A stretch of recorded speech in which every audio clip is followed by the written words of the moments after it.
Chapter 5, A Little Broken. Ah, pfft, ah, pfft. No, reader, you haven't bought the Swahili edition of this book by mistake. That was the sound Ben was waiting for. Granny snoring. She was asleep.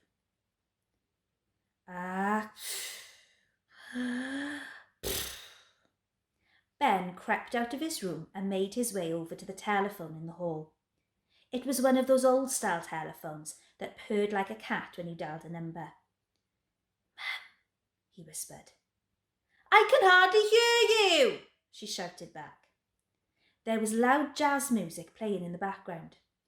Mum and Dad were at the arena again watching Strictly Stars Dancing Live, on stage live. She was probably drooling as Flavio Flavioli swiveled his hips and broke the hearts of thousands of women of a certain age. "What's the matter? Is everything all right?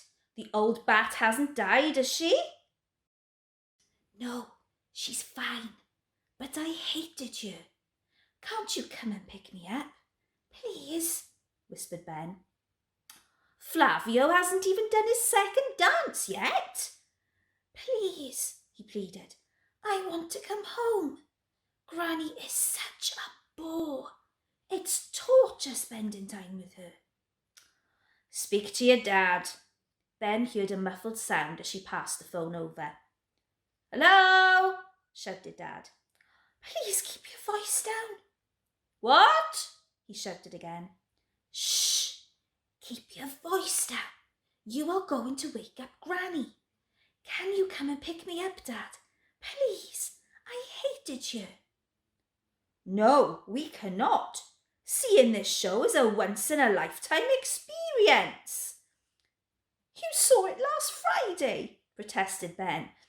"Twice in a lifetime, then." "And you said you were going again next Friday too."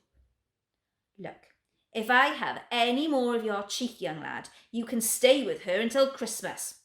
Goodbye." With that, his dad hung up. Ben carefully placed the receiver back in its cradle, and the phone made the quietest ting. Suddenly, he noticed that Granny's snoring had stopped. Had she heard what he'd said? He looked behind him and thought he saw her shadow, but then it was gone. It was true that Ben found her dreadfully dull, but he didn't want her to know that.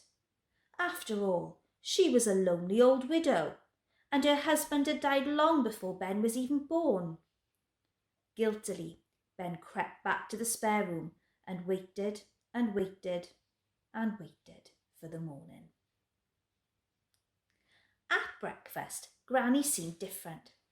Quieter, older maybe, a little broken. Her eyes looked bloodshot, as if she'd been crying. Did she hear? Thought Ben. Oh, I really hope she didn't hear. She stood by the oven as Ben sat at the tiny kitchen table. Granny was pretending to be interested in her calendar, which was pinned to the wall by the oven. Ben could tell she was pretending because there was nothing interesting on her calendar. This was a typical week in Granny's hectic life. Monday, make cabbage soup, play Scrabble against yourself, read a book. Tuesday, make cabbage pie, read another book, blow off. Wednesday, make the dish chocolate surprise. The surprise is that it isn't made of chocolate at all. In fact, it's 100% cabbage. Thursday, suck a Murray mint all day. She could make one mint last a lifetime. Friday, still suck the same Murray mint. My wonderful grandson visits. Saturday, my wonderful grandson leaves. Have another nice sit down. Pooped. Sunday, eat roast cabbage with braised cabbage and boiled cabbage on the side. Blow off all day. Eventually, Granny turned away from the calendar. Your mummy and daddy will be here soon, she finally said, breaking the silence. Yes, said Ben, looking at his watch. Just a few more minutes. The minutes felt like hours, days even, months. A minute can be a long time. Don't believe me? Then sit in a room on your own and do nothing but count for 60 seconds. Have you done it yet? I don't believe you. I'm not joking. I really want you to go and do it. I am not carrying on with the story until you do. It's not my time I'm wasting. I've got all day.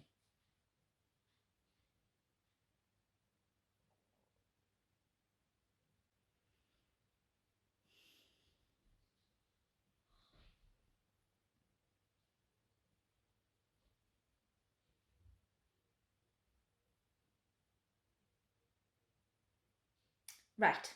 Have you done it now? Good. Back to the story. At just after 11 o'clock, the little brown car pulled up in front of Granny's house. Much like a getaway driver for a bank robbery, Mum kept the engine running. She leaned over and opened the passenger door so Ben could dive in quickly and they could zoom off. As Ben trudged towards the car, Granny stood at the front door. "Would you like to come in for a cup of tea, Linda?" she shouted. "No thanks," said Ben's mum. "Quick, Ben, for goodness sake, get in." She revved the engine. "Oh, I don't have to talk to the old dear." "Shh," said Ben. "She'll hear you." "I thought you didn't like Granny," said Mum. "I didn't say that, Mum. I said I found her boring. But I don't want her to know that, do I?" Mum laughed as they sped off out of Grey Close. "I wouldn't worry, Ben. Your Granny isn't really with it. She probably doesn't understand what you're saying half the time." Ben frowned. He wasn't sure about that. He wasn't sure at all. He remembered Granny's face at the breakfast table. Suddenly, he had a horrible feeling she understood a lot more than he had ever realised. To be continued.